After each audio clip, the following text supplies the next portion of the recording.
Chapter 15. The Wonders of the Last Sea. Very soon after they had left Ramadou's country, they began to feel that they had already sailed beyond the world. All was different. For one thing, they all found that they were needing less sleep. One did not want to go to bed, nor eat too much, nor even to talk except in low voices. Another thing was the light. There was too much of it. The sun, when it came up each morning, looked twice, if not 3 times, its usual size, and every morning, which gave Lucy the strangest feeling of all, the huge white birds, singing their song with human voices in a language no one knew, streamed overhead and vanished astern on their way to their breakfast at Aslan's table. A little later they came flying back and vanished into the east. "How beautifully clear the water is," said Lucy to herself as she leaned over the port side early in the afternoon of the second day. And it was. The first thing that she noticed was a little black object about the size of a shoe traveling along at the same speed as the ship. For a moment she thought it was something floating on the surface, but then there came floating past a bit of stale bread which the cook had just thrown out of the galley, and the bit of bread looked as if it were going to collide with the black thing, but it didn't. It passed above it, and Lucy now saw that the black thing could not be the surface. Then the black thing suddenly got very much bigger and flicked back to normal size a moment later. Now Lucy knew that she had seen something just like that had happened somewhere else, if only she could remember where. She held her hand to her head and screwed up her face and put out her tongue in the effort to remember. At last she did. Of course! It was like what you saw from a train on a bright sunny day. You saw the black shadow of your own coach running along the fields at the same pace as the train. Then you went into a cutting, and immediately the same shadow flicked close up to you and got big, racing along the grass of the cutting bank. Then you came out of the cutting, and flick, once more the black shadow had gone back to its normal size and was running alongside the fields. "It's our shadow, the shadow of the Dwn Trdr," said Lucy. "Our shadow running along the bottom of the sea. That time when it got bigger it went over a hill. But in that case the water must be clearer than I thought. Good gracious, I must be seeing the bottom of the sea, fathoms and fathoms down." As soon as she had said this, she realized that the great silvery expanse which she had been seeing without noticing for some time was really the sand on the seabed, and that all sorts of darker and brighter patches were not lights and shadows on the surface, but real things on the bottom.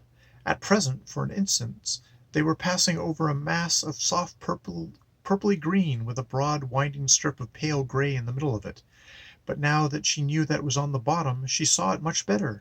She could see that bits of dark stuff were much higher than the other bits and were gently waving.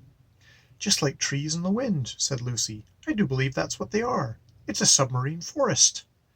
They passed on above it, and presently the pale streak was joined by another pale streak. "If I was down there," thought Lucy, "that streak would be just like a road through the wood, and that place where it joins the other would be a crossroads. I do wish I was. Hello, the forest is coming to an end, and I do believe the streak really was a road. I can still see it going on across the open sand. It's a different color, and it's marked out with something at the edges, dotted lines. Perhaps they are stones, and now it's getting wider." But it was not really getting wider, it was getting nearer. She realized this because of the way in which the shadow of the ship came rushing up towards her, and the road, which she felt sure it was a road now, began to go in zigzags. Obviously it was climbing up a steep hill. And when she held her head sideways and looked back, what she saw was very like what you see when you look down a winding road from the top of a hill. She could even see the shafts of sunlight falling through the deep water on to the wooded valley, and in the extreme distance everything melted away into a dim greenness. But some places, the sunny ones, she thought, were ultramarine blue. She could not, however, spend much time looking back. What was coming into view in the forward direction was too exciting. The road had apparently now reached the top of the hill and ran straight forward. Little specks were moving to and fro on it, and now something most wonderful, fortunately in full sunlight, or as full as it can be when it falls through the fathoms of water, flashed into sight. It was knobbly and jagged, and of pearly, or of perhaps ivory color. She was so nearly straight above it that at first she could hardly make out what it was. but everything became plain when she noticed its shadow. The sunlight was falling across Lucy's shoulders, so the shadow of the thing lay stretched out on the sand behind it, and by its shape she saw clearly that it was a shadow of towers and pinnacles, minarets and domes. "Why, it's a city, or a huge castle," said Lucy to herself, "but I wonder why they've built it on top of a high mountain." Long afterwards, when she was back in England and talked all these adventures over with Edmund, they thought of a reason, and I'm pretty sure it is the true one. In the sea, the deeper you go, the darker and colder it gets. It is right down there in the dark and cold that dangerous things live, the squid and the sea serpent and the kraken.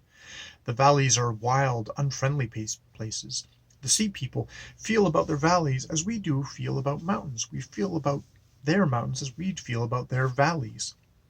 It is on the heights, or, as we say, in the shallows, that there is warmth and peace. Reckless hunters and brave knights of the sea go down into the depths on quests and adventures, but return home to the heights for rest and peace, courtesy and counsel, the sports, the dances, and the songs. They had passed the city, and the seabed was still rising. It was only a few hundred feet below the ship now. The road had disappeared. They were sailing above an open park-like country, dotted with little groves of brightly colored vegetation. And then, Lucy nearly squealed aloud with excitement, she had seen people. There had been between 15 and 20 of them, all mounted on seahorses, not the tiny little seahorses which you have seen in museums, but horses rather bigger than themselves. They must be noble and lordly people, Lucy thought, for she could catch the gleam of gold on some of their foreheads, and streamers of emerald or orange-colored stuff fluttered from their shoulders in the current. Then, "Oh, bother these fishes," said Lucy, for a whole shoal of small fat fish, swimming quite close to the surface, had come between her and the sea people. But though this spoiled her view, it led to the most interesting thing of all. Suddenly a fierce little fish of a kind she had never seen before came darting up from below, snapped, grabbed, and sank rapidly with one of the fat fish in its mouth. And all the sea people were sitting on their horses staring up at what had happened. They seemed to be talking and laughing. And before the hunting fish had got back to them with its prey, another of the same kind came up from the sea people, and Lucy was almost certain that one big sea man who sat on a seahorse in the middle of the party had sent it or released it, as if he had been holding it back till then in his hand or in his wrist. "Why, I do declare," said Lucy, "it's a hunting party, or more likely a hawking party. Yes, that's what it is. They ride out with these little fierce fish on their wrists, just as we used to ride out with falcons on our wrists when we were kings and queens at Carpavel long ago, and then they fly them, or suppose I should say swim them at the others. How—" She stopped suddenly because the scene was changing. The sea people had noticed the Dwn Trdr. The shoal of fish had scattered in every direction. The people themselves were coming up to find out the meaning of this big black thing which had come between them and the sun. And now they were so close to the surface that if they had been in the air instead of the water, Lucy could have spoken to them. They were men and women both. All wore coronets of some kind, and many had chains of pearls. They wore no other clothes. Their bodies were the color of old ivory, their hair dark purple. The king in the center, for no one could mistake him for anything but the king, looked proudly and fiercely into Lucy's face, and shook a spear in his hand. His knights did the same. The faces of the ladies were filled with astonishment. Lucy felt sure they'd never seen a ship or a human before. And how should they, in seas beyond the world's end, where no ship ever came? "What are you staring at, Lou?" said a voice close behind her.